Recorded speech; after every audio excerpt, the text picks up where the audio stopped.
Hi, welcome to our video on overcoming objections. We're going to talk about some very important things today, so let's get started. We're going to cover how to. Oh, shoot. Good thing.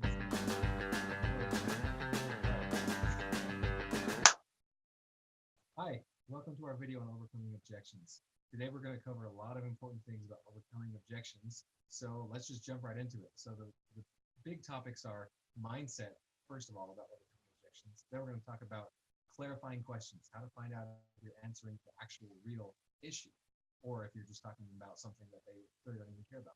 And the last piece is feel, felt, found, which is just some strategies, for overcoming objections different ways. And then we're going to go into some quick specifics of maybe the most common objections that you may hear.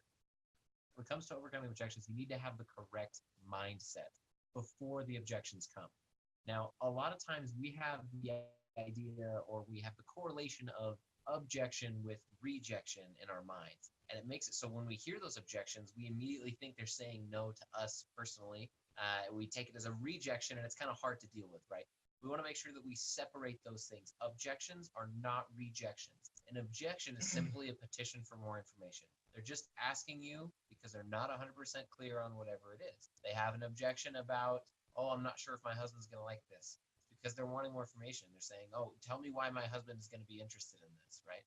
Think about, when you hear the objections, think about ways that you can help them to understand whatever the information is that they're asking for. So be in the correct mindset. Understand that objections are actually a good thing. Objections aren't something that they're coming to us and shooting us down and telling us we're dumb for doing what we're doing. They're just asking us for more information. If they genuinely weren't interested, they would just give you a flat out no and tell you to leave them alone, right? So if they give you anything other than a flat out no, it means they want more information. So keep that in mind before the objections come. Get into the correct mindset. Know they're going to come. And when they do, stay cool, calm, and collected and be excited to answer those objections. Very, very important. Often, if you hear an objection, sometimes people will get into the mindset of, oh, darn, lost another one. They said it's too expensive, right? But really, they're telling you the thing that you can use to overcome to help them be interested, right? Like Ty said, there are lots of things worse than an objection. If you message somebody, they never message back, right? What do? You're stuck. But if they tell you, like, oh, I'll have to ask my husband, or I need to think about it, or it's too expensive, whatever it is, then you have something to work with. So genuinely get excited. That's what we recommend you do, is to get genuinely excited when you hear an objection, because that means that now you have something to work with, okay? The next piece is to clarify and make sure it's the real objection. So in sales, we have something we call a smoke screen, which is where somebody just gives you an objection that's not really what they're thinking.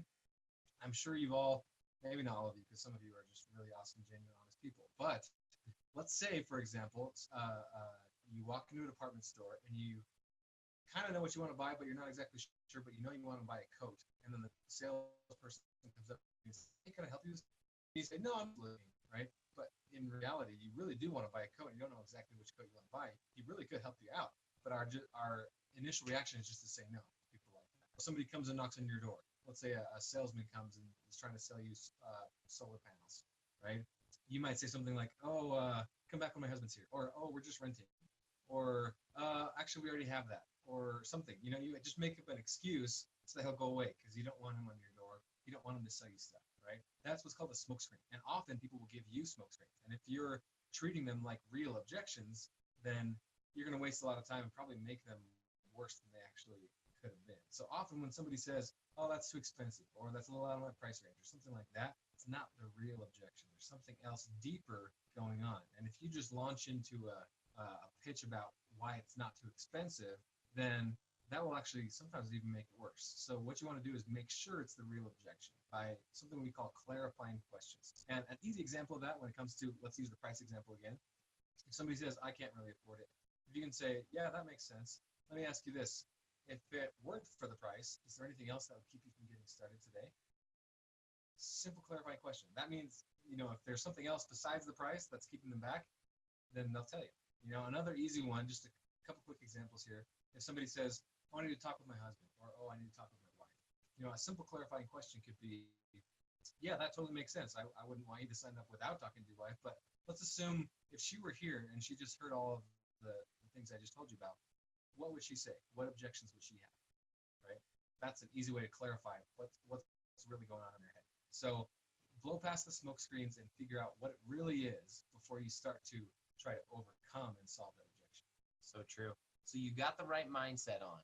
You're ready to answer those objections, ready to handle them. It comes to you, then you have to clarify to make sure that is the correct objections, what is actually bothering them, right? Just like he said, because sometimes those objections that they give right off the bat can be a smokescreen for a bigger issue down the road, or even sometimes a smaller issue, right? Once you get down to the root of what the real objection is, you want to have some sort of an objection handler that you're ready to use in that moment. We often we say that people should use the feel, felt, found method. It's really easy. It's a great way to just get started with overcoming objections. As you start to become a little bit more skilled, your uplines, for example, have done this 1,000 times, might have different processes, different ways that they do it. But one great way to get started, just like we're saying, is the feel, felt, found. Now, feel, felt, found, it's super easy. All you have to do is respond using those 3 words. So let me give you an example. Right. So they say, it really is just that I'm a little concerned this might be, a pyramid scheme or some kind of one of those Ponzi things, right? I mean, is that one of those things? And of course it's not, right? But our response would be, oh, you know what? I know how you feel because I felt the same way when I first started. I'd never done network marketing. I didn't know what this was all about. I totally thought the same thing. What I found was, though, the more I researched and the more I learned about the company, the more I realized how legitimate the company was. In fact, just a month ago, they flew me out to Utah, and I got to see the headquarters there. I got to meet the people who sign the checks that I get paid for, right? So using that feel, felt, found method, it creates common ground for the two of you. So it doesn't feel like you're butting heads, but feels more like you're side by side, and you're showing them that it's okay that they have that objection, but they don't need to have that objection because they will see down the road that everything's just fine. Exactly. And it's so important. Empathizing with the person is a great way to make a connection. So we're going to give you just some quick examples here. So one that we hear probably the most often is the price. And one of the great things is that with the new accelerator that's just come out, it's a lot easier to help a lot more people, with the accelerator, with the trim down trio or anything, to get in at different price ranges. So it shouldn't be as much of an issue. Whereas before, when people were trying to buy just the ultimate systems, that's a lot of money for a lot of people.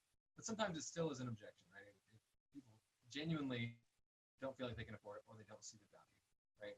So one easy way to kind of flip that on its head and have them start thinking about how is the value going to meet this price instead of the other way around is to just ask, what kind of results would you need to see so that this price makes sense?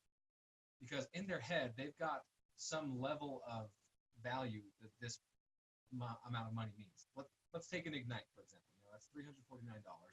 And in their head, they're thinking $349 is equated to this level of value. And if in their head, they're thinking, well, the Ignite system in my head is only this level of value. Somebody isn't actually doing these calculations. It just kind of happens subconsciously, right? I've only seen the Ignite as this level of value, so it seems a little expensive, right? But if I saw the Ignite at this level of value, it's really cheap, right? So all you have to do is help them raise that value in their head. So if someone's thinking, okay, well, I mean, I could lose a couple pounds here and there or whatever, but I don't know if it's worth $349. And you ask, what type of results would you have to see to justify this price? Honestly, they can just tell you, well, if I was going to pay $350, I mean, I'd have to probably lose 20 pounds and, my knee pain would definitely have to go away. They could just tell you exactly what you need. So simple as that. So if I could tell you that those things you just mentioned, we can get that for you. We can help you get those results. I can coach you and you can achieve that. Then $349 makes sense, right? That's what you just told me. Oh, yeah. Okay. Well, what's your credit card number? Let's get you signed up, right? It's as simple as that. So that's a simple example.